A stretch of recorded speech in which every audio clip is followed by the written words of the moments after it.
Dios les bendiga grandemente, Dios les guarde. Quiero compartirles en esta hermosa mañana la palabra del Señor en el libro de los Hechos, capítulo 14, versículo 22. El apóstol Pablo está hablándole a los discípulos, a los creyentes de la ciudad de Listra. Allí fue apedreado, sufrió por la causa del Señor. Era una nota muy común en la vida de este gran apóstol. Y el apóstol, pues, ya despidiéndose de ellos, les dice las siguientes palabras. Dice lo siguiente: confirmando los ánimos de los discípulos, está hablando de Pablo, confirmando los ánimos de los discípulos, exhortándoles a que permaneciesen en la fe y diciéndoles: es necesario que a través de muchas tribulaciones entremos en el reino de Dios. Es necesario que a través de muchas tribulaciones entremos en el reino de Dios. Hay que definir o hay que aclarar o explicar bien este versículo, porque al reino de los cielos ya todo aquel que ha creído en Cristo, todo aquel que ha aceptado a Jesús como Señor y Salvador, pues ya está en el reino de los cielos. Y el reino de los cielos tiene un carácter presente y tiene un carácter eterno. Sencillamente por el hecho de usted haber aceptado a Cristo, usted entró en el reino de los cielos, debe permanecer en él. Y, por supuesto, el permanecer en el reino de los cielos, en el plan de Dios, mientras estemos aquí en la tierra, mientras estemos vivos, tiene trascendencia, va a impactar, va a traer como consecuencia la eternidad. Estaremos en ese reino eterno que no tendrá fin. Ok, de tal manera que es bueno aclarar que no nos salvamos, no obtenemos el reino por sufrir, obtenemos el reino por aceptar a Cristo. Sin embargo, el apóstol Pablo trata de decir, inspirado por el Espíritu Santo, se lo dijo a los discípulos de Listra y nos lo dice a nosotros el Señor en esta mañana. Nosotros tenemos que pasar por diferentes tribulaciones. Y la palabra tribulación se traduce como pruebas, adversidades que vienen a los cristianos. Cuando una persona no conoce a Cristo, pues no conoce al Señor, sufre y padece como consecuencia de su pecado y de su condición alejada de Dios. Pero cuando llegamos a Cristo, el Señor Jesucristo lo advirtió y dijo: los que me quieran seguir, les quiero aclarar, les quiero adelantar que en el mundo tendréis aflicciones. Es decir, vendrán sufrimientos, vendrán pruebas, no será color de rosa todo. Habrán momentos de alegría, de júbilo. Es más, la paz del Señor que sobrepasa todo entendimiento nunca se va de nuestras vidas, siempre estaremos con esa rebosante paz, ese rebosante gozo, esa alegría del Señor. Pero de manera externa y a veces internamente tendremos dificultades y pasaremos por problemas, tribulaciones o pruebas. ¿Pero por qué? Algunas personas han tratado de presentar un evangelio fantasioso, un evangelio en donde el dolor se acaba, el sufrimiento se termina cuando una persona acepta a Cristo. No, señor. Si a usted le han predicado ese tipo de evangelio, pues le han metido gato por liebre, le han engañado. Porque en el evangelio, en el Señor, en este camino glorioso del Señor, se sufre y se pasan dificultades. ¿Por qué es necesario? Aquí seguimos al Señor por amor, porque le amamos, porque Él primero nos amó y nos hizo un llamado a una vida santa, a una eternidad. Pero ¿por qué vienen las pruebas? ¿Cuál es la razón de ser del sufrimiento de un cristiano? ¿Por qué Job, por ejemplo, vivió lo que vivió?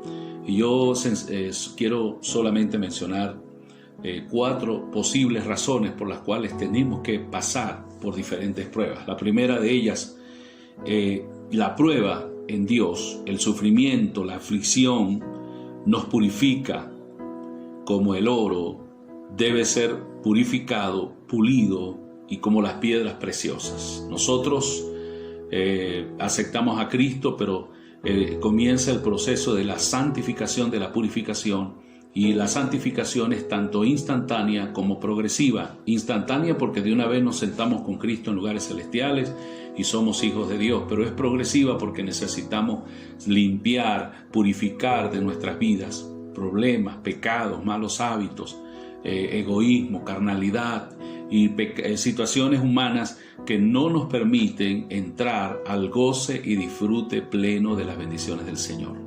La prueba, la dificultad, la adversidad, la tribulación nos lleva a esa purificación, nos purifica. La prueba nos purifica. Por supuesto que el agente purificador es Cristo, su sangre preciosa, su palabra, su presencia, el poder regenerador del Espíritu Santo.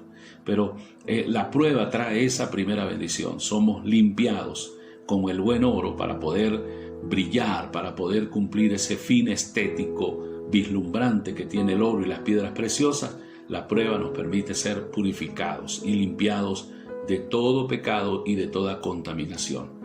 En segundo lugar, la prueba, la tribulación, que por cierto es momentánea, nos acerca más a Dios y nos enseña a depender más de Él que de nosotros.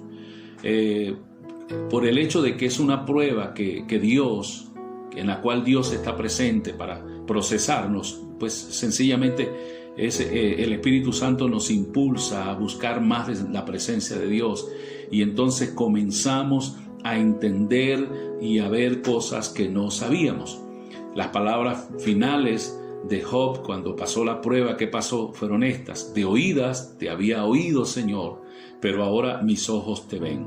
Es decir, Job llegó a la conclusión de que él tenía áreas en su vida en las cuales no conocía realmente a Dios, y este dolor, este sufrimiento, esta prueba tan difícil que le correspondió, que le tocó vivir a Job, una vez que Job la supera, Job llega a la conclusión de que ahora conocía más a Dios. La prueba entonces te permite y me permite conocer más de Dios, conocer más de sus cualidades, de su amor y llegar y alcanzar cada día esa madurez. La prueba, el sufrimiento y el dolor nos da, que siempre y cuando nosotros la vivimos con valor, con fe, con valentía, inspira a otras personas. Cuando usted como cristiano padece, por ejemplo, una enfermedad, una necesidad económica, algún tipo de situación, y usted dice lo que dijo Job: Jehová dio, Jehová quitó, sea el nombre de Dios bendito. Cuando usted tiene una buena actitud, cuando usted muestra valor, fe, fidelidad y confianza en medio de la prueba y no reniega, a su alrededor hay testigos. Están sus hijos, están sus vecinos, están sus amigos, está el resto de los hermanos en la fe. Ellos se van a llenar de valor cuando lo vean a usted valientemente enfrentando esa prueba.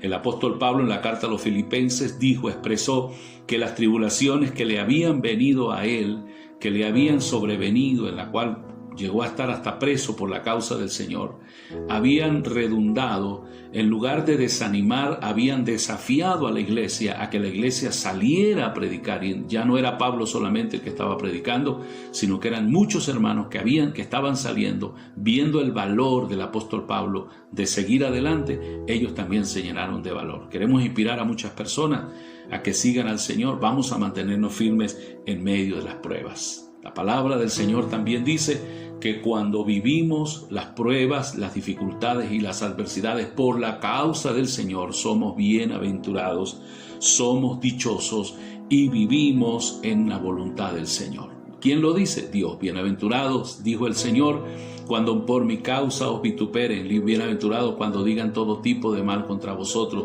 Bienaventurados cuando andéis en diversas pruebas. Sois bienaventurados porque estáis sufriendo por la causa del Señor, y el Señor te dará ese consuelo en su debido momento. Una cosa que tenemos que saber, que en medio de las pruebas y las adversidades hay dos cosas muy importantes. La primera, que Dios no va a permitir una prueba que sea más fuerte de tu capacidad. De acuerdo a tu capacidad, de acuerdo a tu capacidad de aguante, vas a ser probado. Dios no te va a poner carga que tú no puedas llevar. Así que si la prueba que estás viviendo ya no puedes más, ya no aguantas más, es porque lo más seguro es que de un momento a otro Dios te va a dar la victoria. En segundo lugar, tú no estás solo en esta prueba. no estás solo, aunque a veces humanamente nos encontramos solos porque no tenemos quien nos escuche o quien nos comprenda o quien nos entienda, o porque creemos que a nadie le interesa lo que estamos viviendo. Hay un Dios maravilloso que dijo: yo estaré con vosotros todos los días hasta el fin del mundo. Y por si fuera poco, voy a enviar otro Consolador, al Espíritu Santo, para que esté con vosotros y para que os consuele. Esa es la misión más importante del Espíritu Santo: consolar a los creyentes en medio de las pruebas y las adversidades. Así que no estás solo, amado, amada en el Señor, no estás sola. Vamos entonces a darle gracias a Dios, porque en medio de la prueba Dios siempre estará con nosotros. Señor, gracias. No sé cuántas personas están escuchando, están viendo este video a lo largo y ancho de mi país y fuera de él, en cualquier parte del mundo, Señor. Yo te pido, Señor, que a todos los que han creído en ti, que están pasando por diferentes dificultades de salud, económica, familiares, matrimoniales, situaciones adversas, que están viviendo algún tipo de persecución por tu causa, algún tipo de tribulación, te pido en el nombre de Jesús que le des la victoria, Señor. Dale la fortaleza para salir adelante, y una vez soportada la prueba y venciendo en la tentación, podrán recibir la bendición. Gracias, Padre amado, por esta palabra que nos has dado en el día de hoy. Amén y amén. Dios les bendiga y les guarde poderosamente.